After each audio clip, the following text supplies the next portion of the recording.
Assalamualaikum warahmatullahi wabarakatuh. Perkenalkan, nama saya Afrinata Malina. Saya dari kelas MC3EC dengan NIM 30402100007, Program Studi S1 Manajemen, Fakultas Ekonomi, Universitas Islam Sultan Agung Semarang.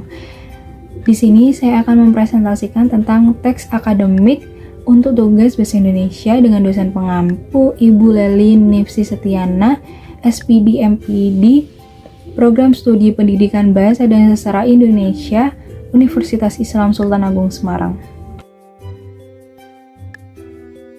Yang pertama yaitu pengertian teks akademik, atau biasa disebut dengan teks ilmiah. Apakah teman-teman tahu apa itu teks akademik? Baik, saya jelaskan. Teks akademik atau yang biasa disebut dengan teks ilmiah adalah tulisan yang diperoleh dari pengamatan, penelitian, dan peninjauan dalam bidang tertentu yang dapat dipertanggungjawabkan. Teks akademik cenderung membutuhkan pendekatan yang berbeda untuk memahamkan isinya kepada target pembaca. Biasanya, teks akademik ditulis secara sederhana, objektif, lugas, dan sistematis. Contoh-contoh dari teks akademik sendiri seperti proposal, jurnal, dan lain-lain. Selanjutnya yaitu teks non-akademik. Setelah kita tahu tentang pengertian dari teks akademik, maka tidak salah juga kita harus mengetahui pengertian dari teks non-akademik. Apa sih pengertian dari teks non-akademik? Teks non-akademik adalah teks yang penulisannya tidak didukung oleh fakta umum yang biasanya hanya berdasarkan fakta pribadi dan menggunakan bahasa formal yang populer. Teks non-akademik tidak memuat hipotesis dan penyajiannya memuat sejarah. Selanjutnya yaitu jenis-jenis teks akademik. Jenis-jenis teks akademik yang pertama yaitu ulasan buku. Apa sih ulasan buku? Ulasan buku adalah tulisan yang berisi tentang kritik terhadap buku yang dimaksud. Ulasan buku sendiri dapat dibedakan menjadi dua, yaitu buku ajar dan buku referensi. Selanjutnya yaitu proposal. Proposal sendiri merupakan tulisan yang berisi tentang rancangan penelitian. Proposal sendiri dapat dibedakan menjadi dua, yaitu proposal penelitian dan proposal kegiatan. Proposal penelitian memiliki struktur teks pendahuluan, landasan teori, tinjauan pustaka, dan metodologi penelitian. Selanjutnya, yang ketiga yaitu laporan penelitian.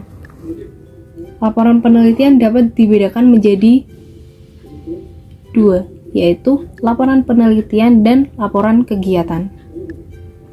Selanjutnya yaitu artikel ilmiah. Artikel ilmiah sendiri itu dapat dibedakan menjadi dua, yaitu artikel penelitian dan artikel konseptual.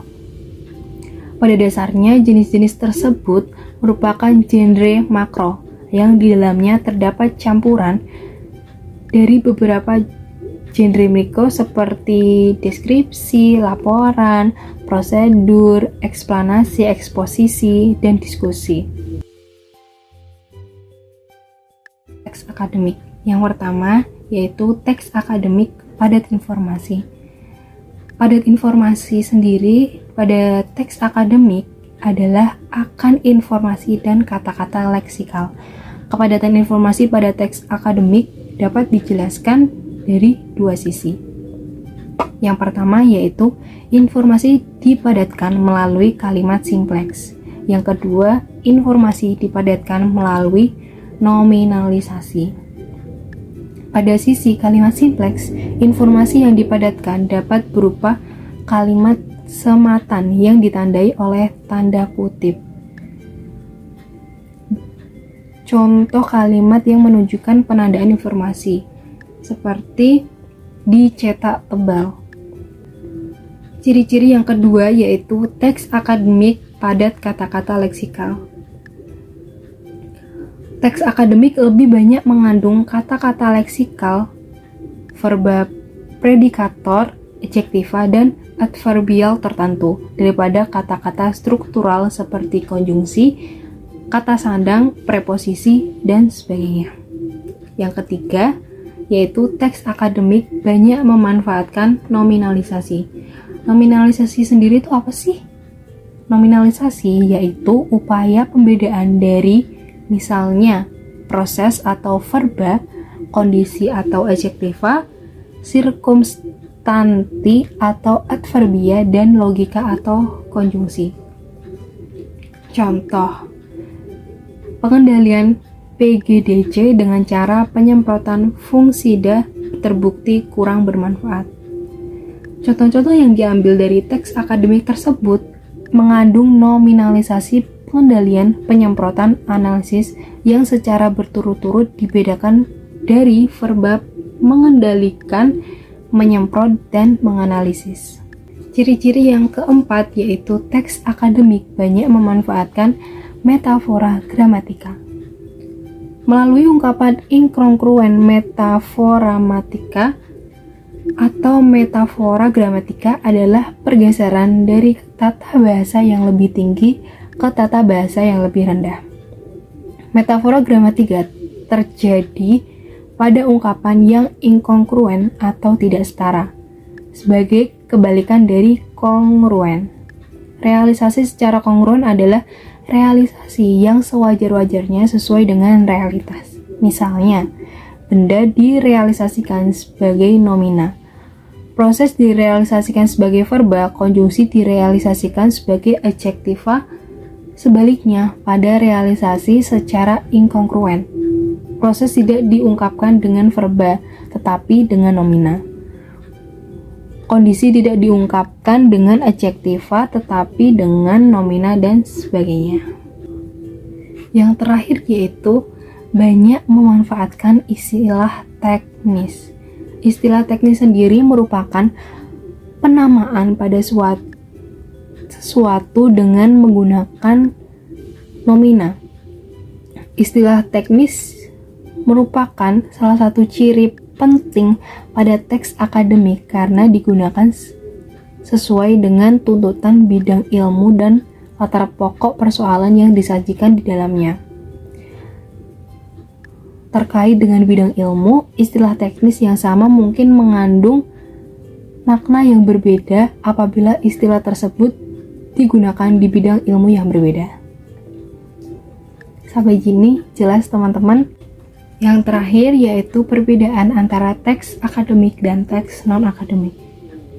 Yang pertama, teks akademik sederhana dalam struktur kalimat, tetapi dalam teks non-akademik rumit dalam struktur kalimatnya. Selanjutnya yang kedua yaitu teks akademik padat akan informasi, tetapi dalam teks non-akademik cenderung tidak padat akan informasi. Selanjutnya yang ketiga, padat akan kata-kata leksikal pada teks akademik, tetapi dalam teks non-akademik tidak padat akan kata-kata leksikal, tetapi kata-kata struktural. Yang keempat yaitu teks akademik banyak memanfaatkan nominalisasi, tetapi dalam teks non-akademik cenderung sedikit memanfaatkan nominalisasi. Yang terakhir yang dapat saya jelaskan, teks akademik bersifat taksonimik dan abstrak, tetapi dalam teks non-akademik tidak taksonimik atau lebih konkret dan cenderung tidak bersifat taksonomik dan abstrak. Demikian presentasi yang dapat saya sampaikan. Kurang lebihnya mohon maaf jika ada kata-kata yang kurang berkenan di hadapan teman-teman semua. Saya mohon maaf. Wassalamualaikum warahmatullahi wabarakatuh.